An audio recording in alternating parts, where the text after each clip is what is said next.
Hey foodies, I'm back with another pasta dish today. We are making mac and cheese, however, I am throwing cauliflower in it.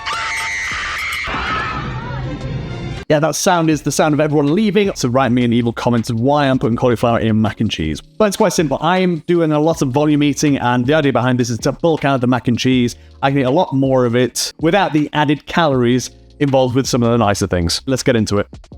Leaves off the cauliflower. Cauliflower has a really long, thick stalk that goes straight to the center of the cauliflower. If you can get a thin knife in and chop that straight out, you'll be able to get rid of the leaves. Then all we're going to do is remove each of the florets gently with a smaller knife. You see I'm using quite a small knife here. It's just a small version of a cook's knife. What I do is I circle around the stalk, easily just tease away the cauliflower florets.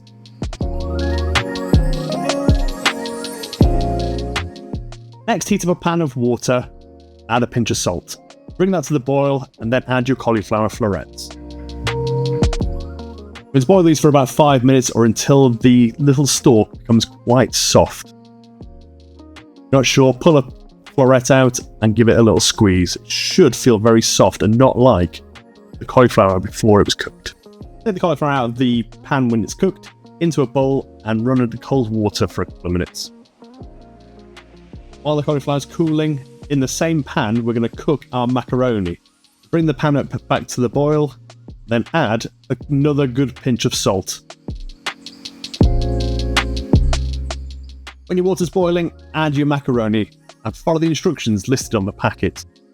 For me, I cooked the macaroni just a few minutes below what it recommended on the packet. I did this because I'm planning to throw this in the oven to finish it. Remember to give the macaroni a good stir in the pan to stop it all from sticking to the bottom and clumping together. When cooked, just drain the macaroni and leave in the colander. In another pan, we're going to add the butter and we're going to start to make our roux for our sauce. Once all the butter started to really melt, add the flour. We use equal amounts of butter to flour. This helps us make the roux to thicken our sauce. It's going to look a little bit like we're mixing sand. That's what we're after. If you're using a spatula like me, it does have a habit of sticking to the spatula, so make sure to scrape any of the mixture off the spatula, put it in the pan. So I'm a fan of cauliflower in this dish. I think it works really well with the cheese sauce, especially the sharp cheddar that we're adding to this. But are there any other vegetables that we could use instead of or along with? I mean, broccoli would be an amazing addition to this. Not only is it low calorie, but it would help bulk this out, plus add a bit of extra texture and a different colour than it all being one big white mess of delicious cumpiness. Anyway, let me know in the comments below if you can think of a vegetable that's worthy of being an addition to this dish. You get this very, very crumbly texture. You're about ready to start adding your liquid. For this, I usually switch to a whisk that is safe to use in my pan. Make sure if you're using a non-stick pan, you don't use a metal whisk because that just adds the non-stick material into your sauce. And not only does it not taste nice, it can kill you. When you're ready, start adding your liquid into the pan. It'll bubble up quite violently. Just keep whisking away until it stops bubbling so fast. Don't get me wrong, it's still going to keep bubbling, but not as quick and as violently as it is when you first pour the liquid.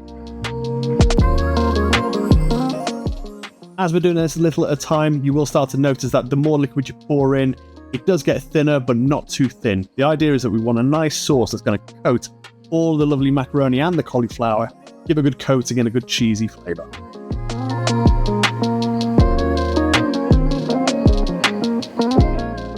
Now this does take a little bit of time, so don't worry if your sauce has some lumps still. Just keep whisking at it.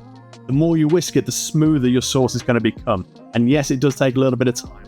As you can see, I've sped this up. This took a good 5 to 7 minutes to make it so it's completely smooth. When you do get a smooth sauce, add the garlic and onion powder and give that a good mix in.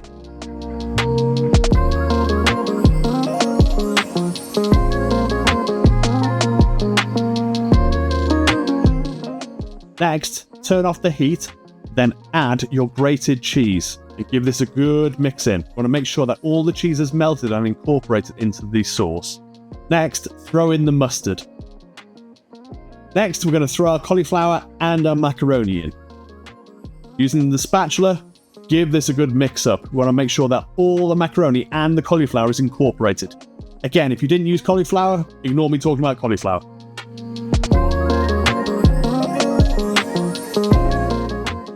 Once you're happy with the way it's been mixed, you're ready to serve, or in my case, I'm using this as a batch cooking recipe, so I'm serving straight into little glass bowls that I can store in the refrigerator. Completely optional, but I sprinkle on a little bit of mature cheddar, and I'll either oven bake it for about 15 minutes, or throw it into the grill if it's still hot like now, then eat it pretty much straight away.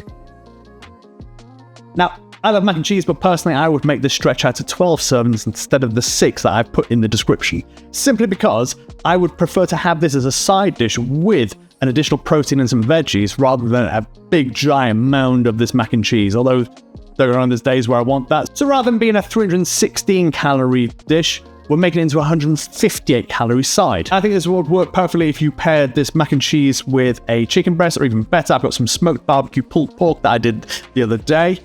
Would work amazingly with this dish, along with another veggie, maybe some broccoli like I said earlier. I think pairing this with a decent protein would make you feel fuller for longer anyway. So if this mac and cheese floats your boat, let me know in the comments below. Also like and subscribe and hit that notification bell to make sure you stay up to date with all of my videos as soon as they're ready. Just like this one just here.